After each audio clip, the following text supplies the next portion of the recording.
Political gridlock has brought the federal government to a standstill. The failure to reach an agreement on the national budget has left essential services frozen, millions of Americans uncertain about their daily needs, and the nation's leadership under intense scrutiny. At the center of this unfolding crisis stands U.S. Vice President JD Vance, who has sharply condemned what he calls unreasonable demands from the opposition. On October 1st, 2025, the federal government entered a state of paralysis. The deadline to pass a funding resolution came and went without a deal.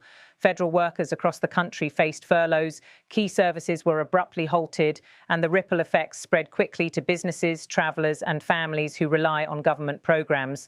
Speaking outside the White House, Vice President Vance delivered his most pointed remarks yet.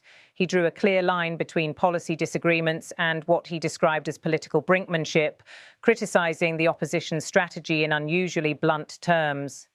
Saying we need to solve the healthcare crisis for Americans is one thing. Saying we're going to shut down the government unless we give the Democrats everything they want, which, as Caroline Leavitt says, includes billions of dollars in government funding for healthcare for illegal immigrants, is another. It's ridiculous. We can't use political disagreements as an excuse to shut down the government. Let's talk about how to reform the American healthcare system, how to make care more accessible. As the president has shown, he's more than willing to act on behalf of the American people for that reason. His words resonated in the press briefing room and across the airwaves, highlighting the core of the dispute. Whether funding for healthcare coverage for undocumented immigrants should be tied to the larger federal budget. The shutdown has already begun to take a toll. In cities nationwide, travelers faced longer lines at airports as federal security staff were reduced. Families saw national parks closed. Researchers at government labs reported project delays. For many, the crisis brought back memories of previous shutdowns that disrupted lives and shook economic confidence. Vance's statement also underscored the administration's effort to frame the issue as a matter of governance rather than ideology. While acknowledging that healthcare reform remains a pressing national challenge, he rejected what he described as political hostage-taking. The vice president stressed that solutions to the healthcare crisis must be debated and enacted through legislative dialogue, not through the shutdown of government operations. Democratic leaders in Congress, however, countered that the administration's proposals failed to provide adequate resources for a healthcare system under strain. They insist that any budget deal must include expanded funding to address rising costs and to extend basic care to vulnerable populations, including migrants. This fundamental divide over priorities has left Washington locked in a standoff. For the White House, the stakes are high. The government shutdown threatens not only to slow the economy, but also to damage public trust in the administration's ability to lead. President Biden, preparing for the upcoming election season, faces the challenge of demonstrating competence and unity at a time when voters are already concerned about rising costs and political division. The standoff also carries significant implications for the American economy. Analysts warn that prolonged gridlock could rattle financial markets, lower consumer confidence, and even affect the nation's credit rating. Each day that the shutdown continues adds to the economic cost, with businesses that rely on federal contracts, permits, or loan programs bearing the brunt of the delay. Beyond the numbers, there is a growing sense of frustration among ordinary citizens. In interviews conducted across the country, parents expressed concern about delays in childcare subsidies, small business owners worried about stalled approvals for loans and permits, and travelers voiced anger over airport disruptions. The shutdown has quickly become not just a political story, but a human one, with real consequences for daily life.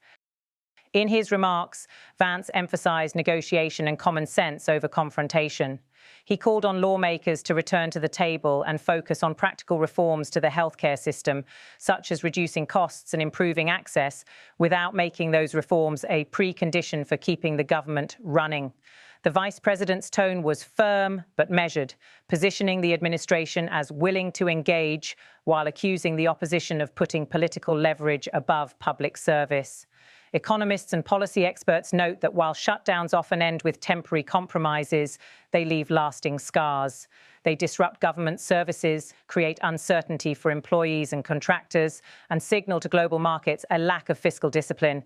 This shutdown, they warn, could be particularly damaging if prolonged, as it comes at a time when the economy is still recovering from recent challenges and the geopolitical environment demands stability. The political ramifications are no less significant. The standoff has deepened divisions in Congress and provided fresh ammunition for partisan campaigns.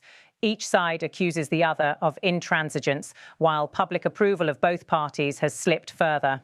Commentators suggest that if a resolution is not reached soon, both parties risk being blamed by voters for failing to put the nation's interests first. Looking at the broader picture, the crisis reflects a persistent challenge in American governance: how to balance the urgency of policy priorities with the responsibility of keeping the machinery of government functioning. As Vance pointedly remarked, you don't have policy disagreements that serve as the basis for a government shutdown. His words underscored the frustration felt by many Americans who see political gridlock as a barrier to progress. The White House maintains that it remains open to further discussions and insists that the president is prepared to work with Congress to find common ground. But with each passing day of the shutdown, pressure mounts on both sides to compromise. Business leaders warn of potential economic drag, while civil society organizations highlight the disproportionate impact on vulnerable communities.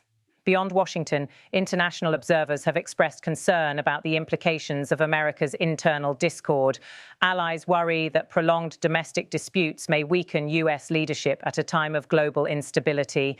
Diplomats quietly urge Congress to resolve the crisis quickly so that the administration can maintain its focus on pressing foreign policy challenges. In this charged environment, the shutdown has become more than a budgetary issue. It has turned into a test of political will and leadership.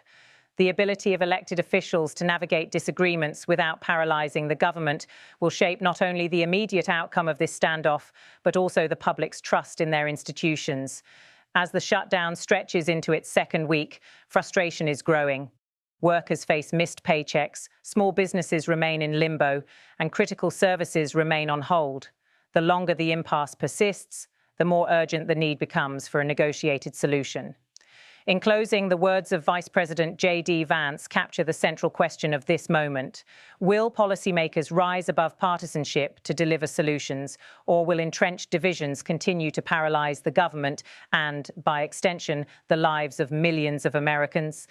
Let's have the conversation about how to fix American healthcare, about how to make healthcare more accessible. As the president showed, he's more than willing to act on behalf of the American people for this very reason. For now, the nation waits, its citizens bearing the consequences of political brinkmanship, hoping that a path forward will emerge before the cost of inaction grows even higher. One thing to say that we should solve the healthcare crisis for Americans. It's another thing to say that we're going to shut down the government unless we give the Democrats every single thing that they want, which, as Caroline says, includes giving billions of dollars of taxpayer funding for healthcare for illegal migrants.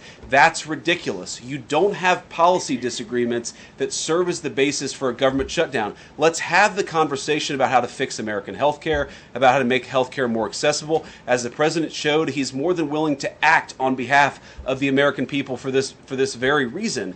What you don't